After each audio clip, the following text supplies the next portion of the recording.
So for our holiday dish, we're gonna do boneless rolled and tied leg of lamb. A leg of lamb has two bones going through it. What I found in Costco has great pricing and great meats is this 5-pound boneless rolled and tied leg of lamb, which we're gonna do with garlic and fine herbs.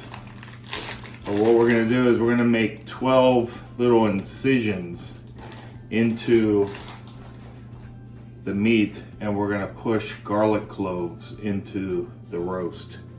Then season it with the fine herbs. Now we're gonna work on the roasted butternut squash puree. We have a beautiful large butternut squash. We have butter, which I diced while it was cold. We have fine herbs, which is a classic French mixture of lavender and thyme and a few other herbs, all dried. We have salt. I prefer sea salt. We have maple syrup, of course. I'm from Canada. Nutmeg. Our tools, we have a teaspoon, a food processor, a good large knife. We have olive oil, and we have light brown sugar. We're gonna need a pan to roast it in, and we're gonna preheat our oven to 300. This oven here is really nice. It has a flex oven, which you can divide the oven in two. It also has a reservoir where we can add water if we're gonna do bread. But we're gonna go ahead and roast the butternut squash in the flex oven at 300. Preheat the oven. So for the butternut squash, we want to cut it flat on the bottom so that it's safe to cut in half. You'll need a large knife, and what we can do is just cut this in half so it's easier to manage.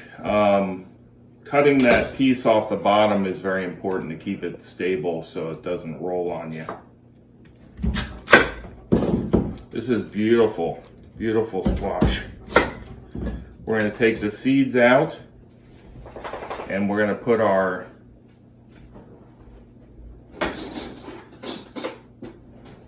we'll take the seeds out, and then we're gonna put all our ingredients on top of this butternut squash, and we're gonna roast it for 40 to 45 minutes.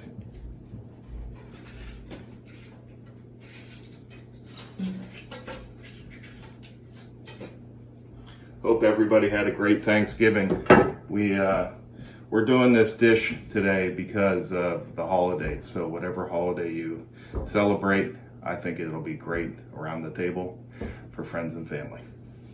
So I'm placing all these ingredients in here. I have 6 tablespoons of diced butter. I'm just gonna throw around on here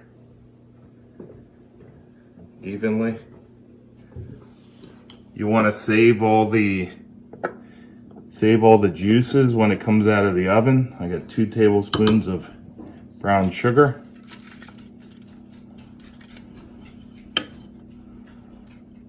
Approximately, a little more, a little less isn't going to hurt.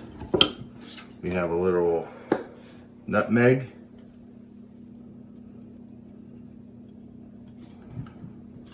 What would the holidays be without nutmeg?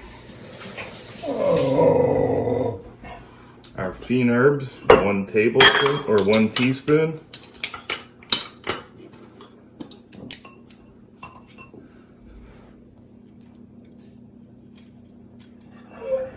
The maple syrup is for when it comes out into the food processor. We're gonna add a little olive oil, 2 tablespoons. The oven is ready, and we're going to place it in the oven for 40 to 45 minutes.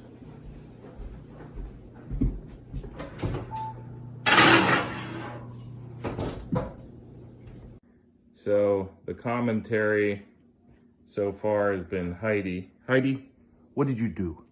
What did you do? Huh? You watching Daddy cook? Yeah. Sorry about that, but I think it's pretty funny, so I thought I'd introduce Heidi to you. Heidi? Well, we did a solid 45 minutes, and it looks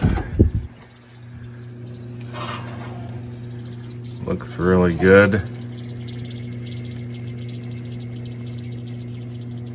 You see the golden brown. So we're going to pull it out of the oven. We're going to let it rest to room temperature. Then we'll scoop out the flesh and put it in our Robo-Coup, our food processor, with a little maple syrup. Looks good. Costco also has really good maple syrup from Canada, and it's organic. So the squash is cooled off enough to handle it. All this juice that's in there is all the flavor. We want to hold on to that. Let's just go ahead and scoop out the flesh into our food processor. This is a little messy, but just right out of the skin, and the skin you can go ahead and discard.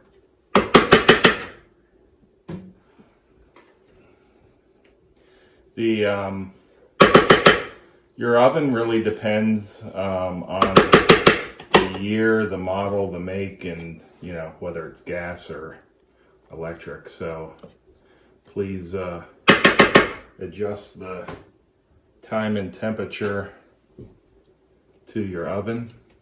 This was 45 minutes on 300 in a new oven. So it may take a little longer. Just roast it until it's golden brown, until it's soft like it is here, and it comes right out.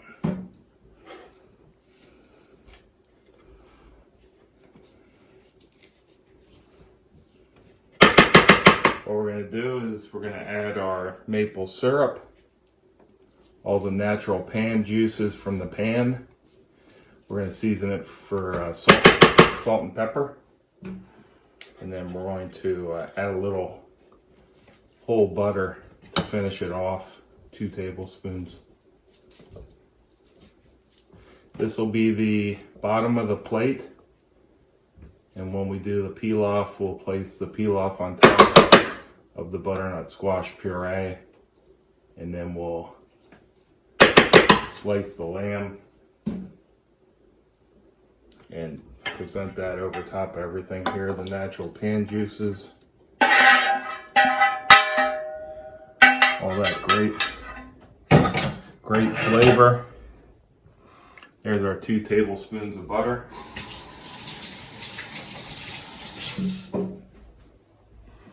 Two tablespoons of maple syrup. A little more if you like.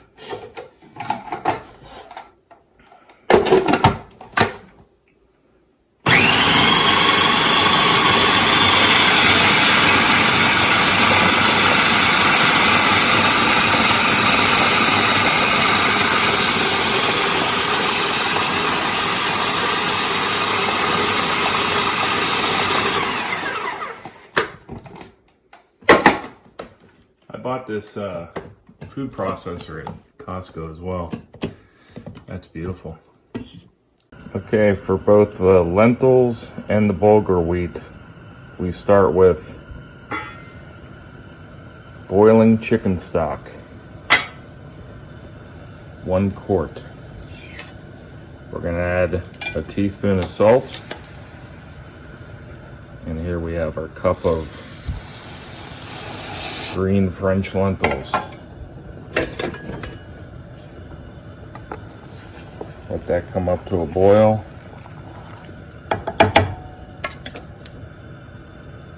And then we'll put the lid back on and let it simmer for 45 minutes on low.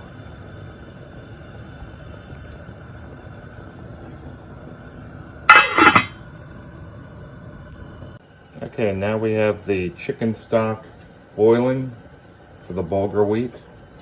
If you don't make your own chicken stock, which is fine, they have a great one at Costco, it's organic. What we do here is we have our boiling chicken stock. We add our 1 teaspoon of salt. And then we add our cup of Bulgar wheat. Give that a little stir. And that's gonna cook 10 to 12 minutes. And just turn down the heat and put the lid back on. Is that Peppa? Is that Peppa? What did you do? You make a noise? Yeah, that's Peppa the pig. Welcome back to the kitchen. So we have our bone rolled and tied lamb, and we're gonna make a rub for it out of fresh rosemary, fresh garlic, olive oil, Dijon mustard, and some fresh ground pepper. Now the tools we'll need for that are a blender, or what's very popular now are immersion blenders, which are great. You just stick them in something and blend away. So we need a tablespoon of fresh rosemary. I'll put in there 2 ounces of olive oil,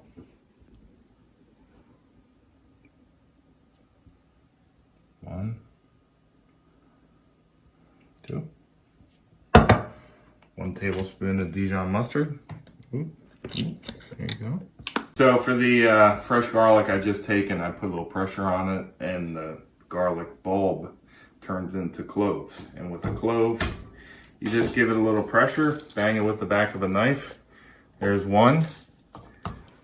We're doing 4 cloves, 3 or 4 cloves, depending on the size. The skin peels right off. And we're gonna blend it in with the olive oil, the mustard, and fresh ground pepper. Lots of pepper works good.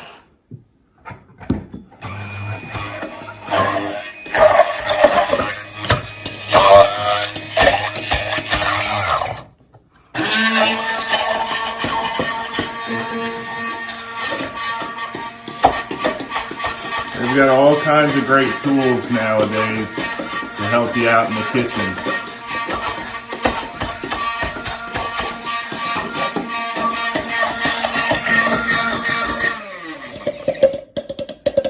So to help put this oil on the lamb, I have a little pastry brush. And if you see, it's kind of coarse.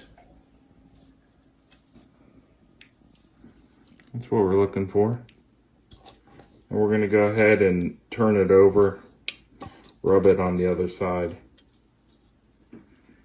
I don't put salt on roasts because salt is a hydrostatic, and hydrostatic draws the moisture out of meat. So I want very moist lamb, and I'll season with salt after it's been cooked.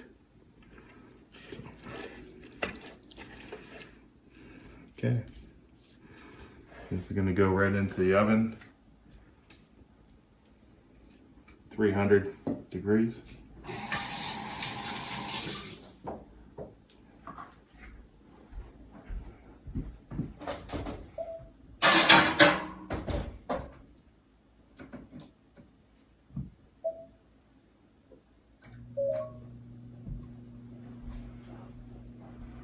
Once the lamb comes out, 2 very important things about roasting meat. 1, I always allow the roast to get to room temperature.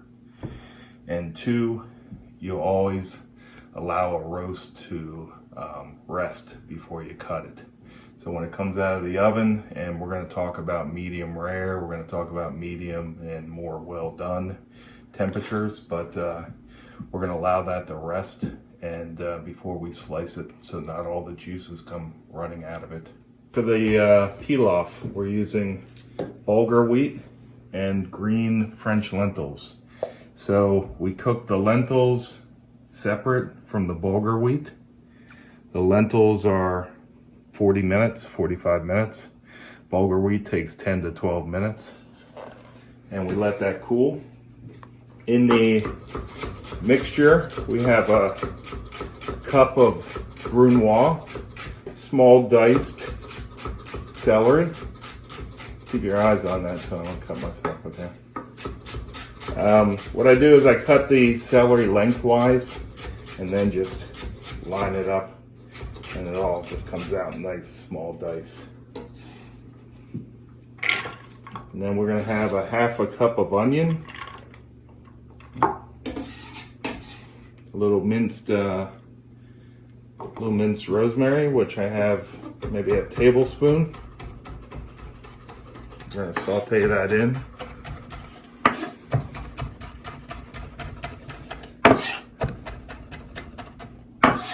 Saute that in with the onion and the celery.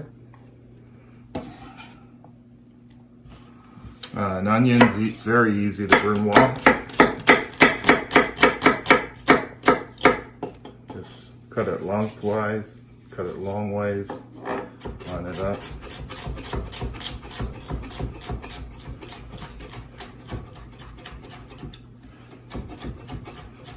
You want a half a cup.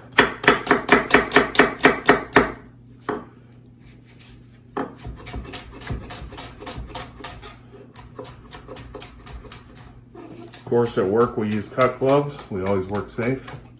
Here at home, just running through this real quick with a knife, sharp knife. Get a half a cup of onion.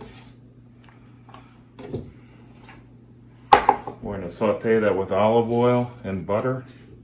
Then we're going to fold in our lentils and our Bulgar wheat. 2 tablespoons of butter. 2 tablespoons of olive oil. We're going to saute our mirepoix minus the carrots.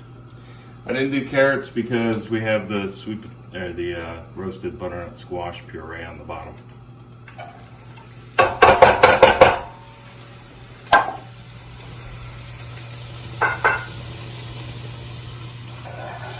So we want to saute this for about 10 minutes so it's nice and tender. Then we'll fold in our Bulgar wheat and our lentils. And we have some chicken stock that we reserved when we strained cooking the lentils and the Bulgar wheat.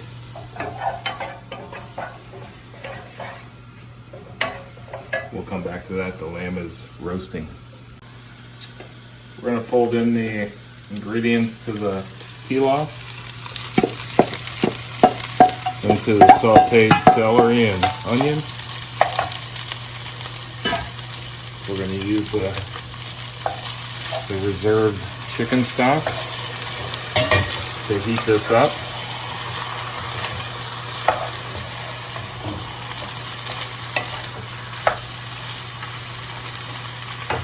Let's put the lid on it and let it simmer for about 10 minutes. It's going to be wonderful. Beautiful. It smells amazing. If you don't have one of these little digital thermometers, they're not hard to find, but they're really, really useful. So pick up one of those. We're going to take the netting off the lamb while it's resting. Just a pair of kitchen shears. Cut that down, we'll pull that back. And the moment we've been waiting for. I hope you've enjoyed cooking here today with me. Our roast leg of lamb, our Bulgar wheat and lentil pilaf, our butternut squash puree. And then I did a little of the pan juices right out of the roasting pan. So let's go ahead and plate this up. I went with medium rare, 120 degrees. If you wanted medium, you go 125, 130 for medium well. We take the butternut squash puree, put it on the plate. Just run that through, a little color on the bottom. We have our pilaf on here. Beautiful. Lamb you want to slice nice and thin, like any other roast.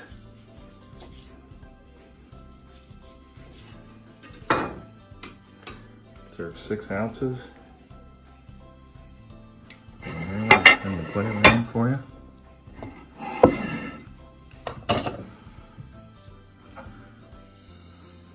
A little of the pan juices.